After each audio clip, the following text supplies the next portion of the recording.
Halo para sahabatku, kembali lagi di channel aku ya, Ayu dan Eva Official. Hmm, Kali ini aku mau cerita tentang kehidupanku sendiri ya. Entah itu penting apa enggak, aku cuma mau berbagi aja sih sama teman-teman. Gimana sih kehidupanku? Itu seperti apa sih gitu ya. Aku itu anak dari orang yang emang benar-benar nggak mampu ya dulu itu. Bener-bener nggak punya apa-apa gitu. Dan saudaraku itu ada 13 saudara ya. Aku itu sebenarnya nomor 10. Tapi karena kakak-kakakku yang 4 udah mendahului kita, udah almarhum, jadi saudaraku itu tinggal 9 yang masih hidup ya. Jadi aku jadi nomor 6. Cowoknya 6, ceweknya 3 gitu. Dan di sini aku cuma mau ngomong gimana sih, seperti apa sih kehidupanku itu ya sebenarnya dulu. Nah, waktu kecil itu seingat aku ya, nggak tahu aku bandel apa gimana ya, aku tuh jarang pulang, bener jarang pulang, main terus di sungai gitu sampai sampai aku tuh orangnya hitam, terus rambutnya itu merah karena keseringan keseringan di sungai ya, nggak pernah pulang. Nah, terus setiap kali aku minta apa ya sama ayah itu dulu, minta jajan itu pun dikasih 100 200, itu kan dulu udah banyak ya, udah dapat bermacam-macam makanan ya, nggak kayak sekarang kan 10.000 aja cuma dapat 5. Kalau dulu 100 aja dapat es lilin, dapat jajan ciki-ciki itu ya, banyak banget ya pokoknya. Nah, apa, aku tuh orangnya gimana ya, mungkin dibilang bandel, nakal juga ya. Kalau setiap lebaran gitu kan saudaraku banyak ya, itu pun bisa dibeliin orang tua cuma lebaran itu cuma satu aja, 1 tahun itu cuma dibeliin satu aja, nggak pernah beli kalau nggak lebaran, itu pun ngutang ya dulu ya, ya karena keadaan yang begini.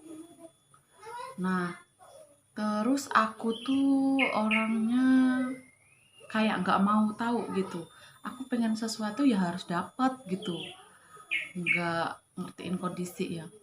Tapi ada kenang-kenangan yang nggak bisa aku lupain sebelum ayah almarhum ya.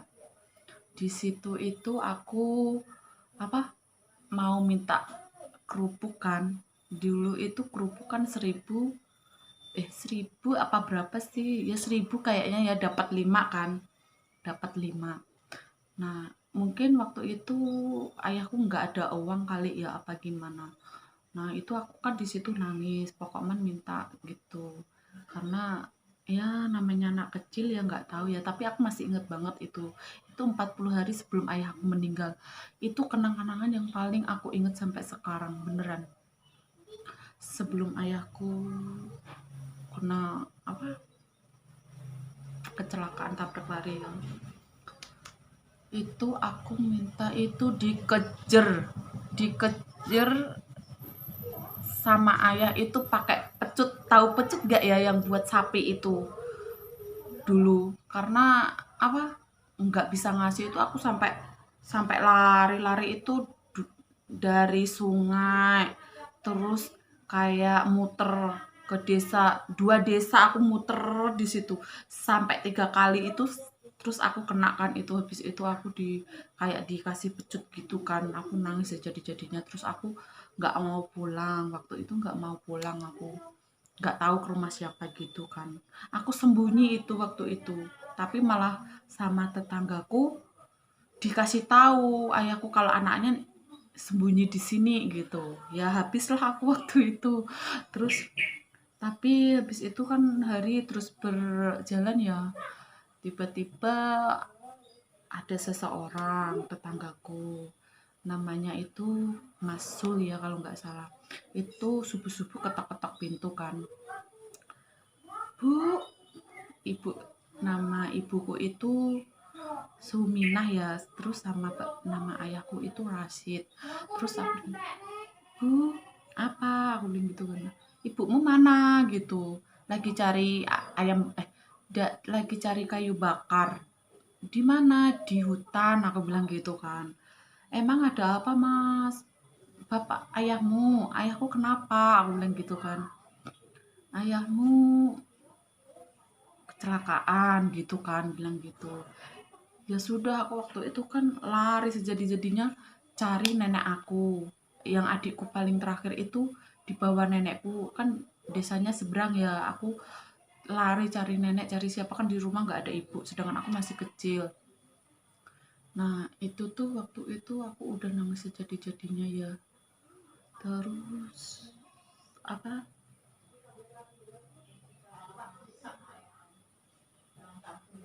Pokoknya itu kisahnya sangat. Nah, habis itu kan terus aku ketemu nenek. Nenek gitu kan. Itu belum sampai rumahnya sih. Aku cuma cuma sampai di sungai itu ya, di sungai terus aku bilang gini, "Nek, ada apa?" gitu kan. "Ada apa?" Itu apa? Katanya Bapak kecelakaan gitu. Lah gimana nasibnya? Aku belum tahu. Katanya di depan kecamatan gitu kan. Iya, ya udah kita terus akhirnya kan nenek ke rumah aku terus aku nunggu kan, nunggu beberapa jam gitu. Tapi kenapa terus tiba-tiba orang-orang kan pada datang tuh, pada datang kok mau bersihin rumah, semua ditata rapi gitu kan, semuanya barang diangkutin keluar gitu. Ada apa? Aku bilang gitu kan. Nggak dikasih tahu. Terus apa? Ibu aku di hutan kan disusul tetangga aku tuh yang namanya Pak Yanto ya, diajak pulang, dicari ketemu. Bu, ibu, kalau ngambil, kalau nyebut kan, kalau orang sana kan ibuku dipanggil embok kan. Mbak, Mbak Sumi, anak apa ya gitu kan. Ayo tak ajak pulang gitu. Ada apa? Nggak ada apa-apa. Wes ayo tau mulai ngono kan. Ya terus kita kayak tahu ibu pulang itu ibu semuanya itu orang-orang udah pada datang kan, ibu terus ada apa sebenarnya gitu kan, belum dikasih tahu pun pas apa jasad ayah itu udah sampai rumah itu kan, sampai rumah terus ibu itu nangis jadi-jadinya karena apa gitu. Kita 9 bersaudara yang baru jadi orang itu 2 kan, yang berumah tangga itu baru 2 orang, sedangkan yang 7 kan belum, sedangkan aku sama adik-adikku masih kecil gitu. Bayangin dong, pasti bisa bayangin lah, sedangkan kita orang nggak punya gitu kan. Nah apa terus kan apa, ibu aku gini mikirnya, apa aku bisa ngidupin anak segini banyak gitu kan ya, apa apa bisa gitu ya, sedangkan anakku masih kecil-kecil gitu, apa iya gitu, apa sanggup aku gitu. Semua orang di situ nenangin.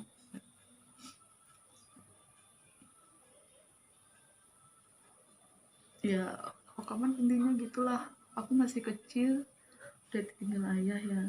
Terus ada banjir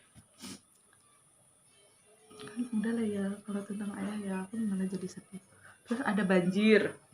Nah ada banjir itu kan apa, banjirnya itu setiap kali banjir itu makan, kayak makan tanah ya, tanahnya itu kayak kayak kegerus arus yang di, yang kayak pohon-pohon itu di belakang itu kan kayak jatuh gitu kan.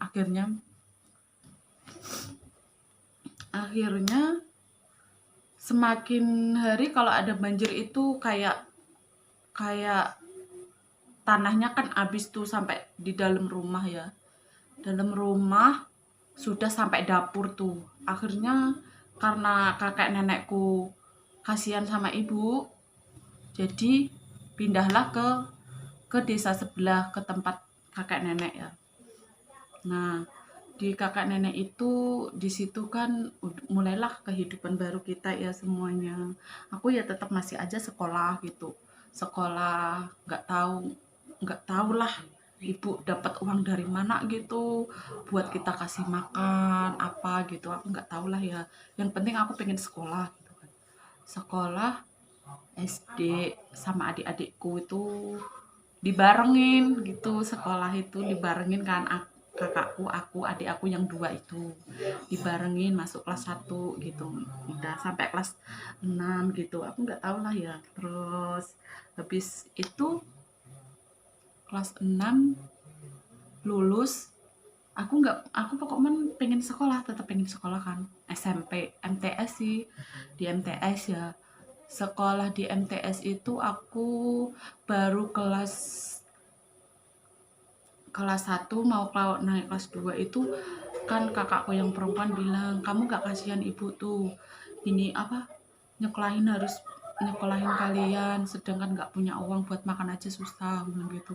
Aku pengen sekolah pokoknya gitu kan, sekolah gitu. Tapi udah kelas 2 kan, tetap lanjut kelas 2 SMP itu.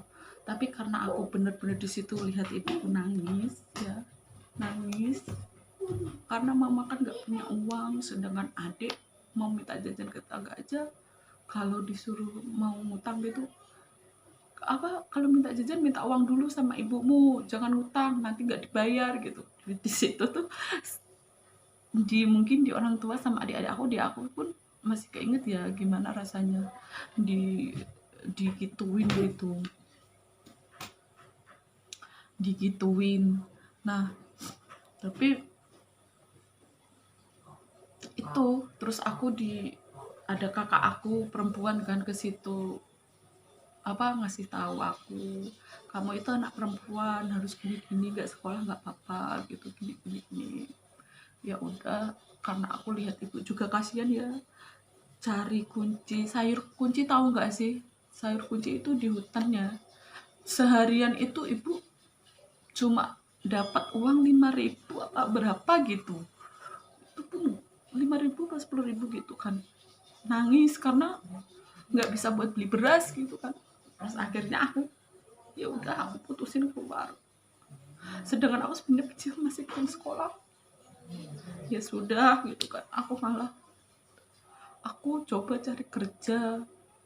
Pertama kali keluar dari sekolahan kan ada tetangga aku tuh, aku disuruh ngomong anak kan ke Semarang. Mungkin karena aku masih kecil ya, aku baru seminggu apa berapa itu udah pengen pulang, aku nggak betah gitu kan, pengen pulang.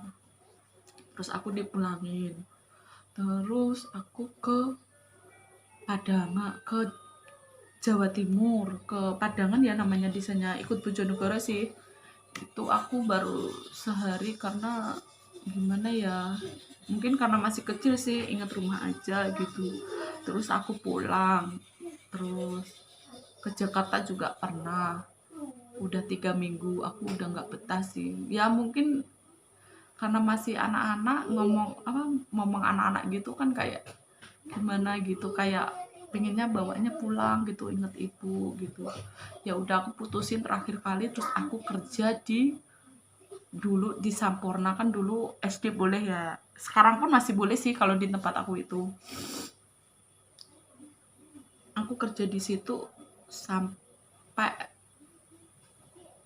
barulah di situ mulai bangkit, makan, mau beli apa, seenggaknya pingin dandan rumah bisa, yang lain punya TV pengen beli TV juga bisa gitu, meskipun TV nggak mahal ya, kalau nggak salah cuma harga 700-an dulu, sampai sekarang pun masih TV-nya.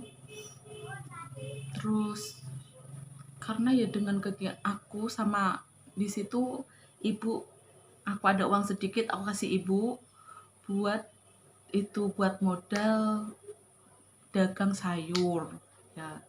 Dagang sayur itu ibu yang dagang sayur, nanti aku yang cari buat beli berasnya gitu kan. Kalau ada apa, pasti kalau sayur kan ada untungnya lah sedikit ya. Nah, itu nanti buat beli apa, selebihnya bisa buat lauk lah ya. Aku cari nasinya gitu. Di situ aku masih punya tanggungan adik-adik ya. Adik-adik aku masih 3, di situ masih sekolah. Tapi yang aku bisa nyuklain cuma yang sampai yang terakhir itu ya, sampai lulus SMA itu. Kalau diceritain sih sedih banget ya. Sampai sekarang pun aku belum bisa bahagiain orang tua sepenuhnya. Gimana? Soalnya kan aku sekarang udah ikut suami juga di Jawa Timur. Ya cuma bisa doain dari sini, semoga suatu saat aku bisa bahagiain orang tua, bisa memperbaiki rumah orang tua yang selalu keluarga kita selalu dipandang rendah gitu sama orang lain. Mungkin karena kemiskinan kita gitu ya. Tapi kita itu nggak bikin kita berkecil hati gitu. Karena apa? Kita makan nggak pernah minta gitu. Meskipun makan cuma nasi doang, tapi kan kita hasil dari hasil kita sendiri gitu. Terus akhirnya itu aku pokoknya kerja terus lah ya. Aku jadi tulang punggung dulu, tapi sekarang semenjak aku pergi kan adik-adik udah gede, udah cowok semua. Semoga aja bisa melindungi orang tuaku, bisa menyayangi ibu. Semoga ibuku di hari tuanya bahagia gitu. Cuma itu sih yang aku harapin. Karena aku jauh dari ibu gitu. Meskipun kangen sebenarnya, pengen pulang gitu. Tapi karena keadaan belum bisa pulang. Ya, pokoknya intinya jangan pernah patah semangat ya buat buat untuk hidup ya. Kita pasti selalu dikasih jalan kok buat cari rezeki itu. Jadi kita nggak boleh putus asa ya. Meskipun dalam kekurangan, kemiskinan, pasti selalu ada jalan kok. Aku yakin itu. Dan kayaknya cukup sekian. Itu cuma bikin masa lalu aku. Dan semoga sekarang semuanya udah mulai bangkit ya. Meskipun itu dalam segi apa gitu. Dari segi mungkin dari makan udah nggak sesusah dulu mungkin. Meskipun dibilang belum seperti orang-orang sih, nggak apa-apa. Aku dan keluargaku nggak pernah berkecil hati kok. Yang penting kita mah selalu semangat cari rezeki buat makan gitu ya. Jadi buat teman-teman yang di rumah jangan pernah patah semangat ya buat cari rezeki, ngebahagiain orang tua. Pasti selalu ada jalan. Percaya aja. Dan jangan lupa berdoa, terus sholat, bekerja, selalu cari jalan yang terbaik buat keluarga. Dan cukup sekian buat sahabat-sahabatku. Terima kasih ya selalu ngikutin channel aku. Jangan lupa like, comment, and subscribe. Itu biar bisa bikin aku tambah semangat. Cukup sekian. Terima kasih. Bye-bye.